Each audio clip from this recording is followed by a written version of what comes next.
ओम तो शर्त यहाँ पे जीत जाता है। गायत्री का मुंह सबके सामने काला हो जाती है, लेकिन गृह से लेकर के एंड तक हर दम वो एक न एक तमाशा क्रिएट करती है जिससे कि ईसा और ओम की जिंदगी को बर्बाद कर सके, और ये सारी चीजें और ज्यादा ही मजेदार होती है। तो यार बात करें एपिसोड की स्टार्टिंग की, तो एपिसोड की स्टार्टिंग मैरिज हॉल से होती है। फिलहाल यहाँ शादी हो जाने के बाद में जब आशीर्वाद लेने की बारी आती है, तो जैसे ही आशीर्वाद लेने जाते हैं गायत्री के, तो अपने पैर खींच लेती है और यहाँ बेइज्जती करने की पूरी कोशिश करते हैं। कुछ वक्त बाद जैसे इन्हें घर जाना होता है तो उनको ये गाड़ी से लेके नहीं जाती।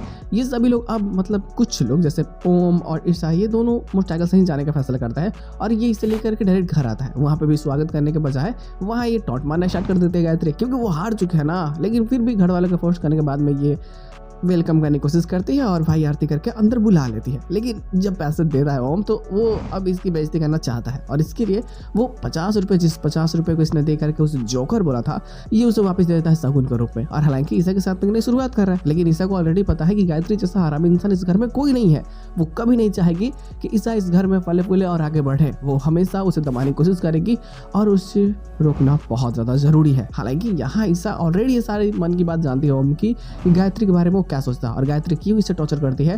तो ये गायत्री को सबक सिखाने का प्लान बनाती है, लेकिन फिलहाल उसे इस घर में सारी चीज़ों को जानना होता है, जिस कारण वो सोचते हैं कि फिलहाल तो भाई मिल के ही रहना जरूरी है। जैसे ही एक बार गायत्री की मतलब हरकतें मुझे पता चल जाए, फिर मैं इसकी दवाई काटूंगी आराम से, क्योंकि ईसा के जैसे मास्टरमाइंड गायत्री नहीं है। वो सिर्फ और सिर्फ बेवकूफ़ है, और बस वो चाहते हैं कि ओम को नीचे दिखा सके, घर में अपना दबदबा चला सके। ऑलरेडी उसने जितने भी चीज़ें की है कांड घर में, जिससे तो साफ यही हो जाता है कि वो कभी भी किसी को आगे बढ़ने नहीं देंगे।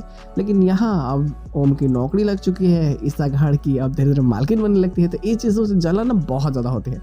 तो पहले वो कोशिश करे कि ओम की नौकरी को छुड़वाने के लिए, लेकिन ईसा ये सारे चाल को नाकाम करेगी, और यहाँ स्टोरी भी डाइवर्ट होगी। लेकिन भाई जो अपशगुन का खेल स्टार्ट होता है ना, मतलब ये शुरू करवाती है गायत्री गृह प्रवेश के समय ही लाइट कटवा देना, और अब हर एक छोटी चीज़ों में ऐसा दिखाना कि ईसा पनौती है, अपशगुनी है, वो हमारे घर को ले डूबेगी। सभी के मन में ऐसी बातें डालने लगती है। तो यही सारी चीज़ें और ज़्यादा ही कॉम्प्लिकेटेड बनाती है स्टोरी लाइन को, जो शायद आगे देखने में मजा आ दे। हालांकि कुछ लोग इसके साथ एपिसोड की एंडिंग काट जाती है, एक्स्ट्रा प्लॉट है नहीं, बट आती है तो बातें जरूर हो जाएगी। फिलहाल ये नॉर्मल सा एपिसोड होता है। तो बस यार आज का एपिसोड चलता ही, हम लोग मिलता है बहुत जल्द किसी नए वीडियो के साथ में। तब तक के लिए बाय।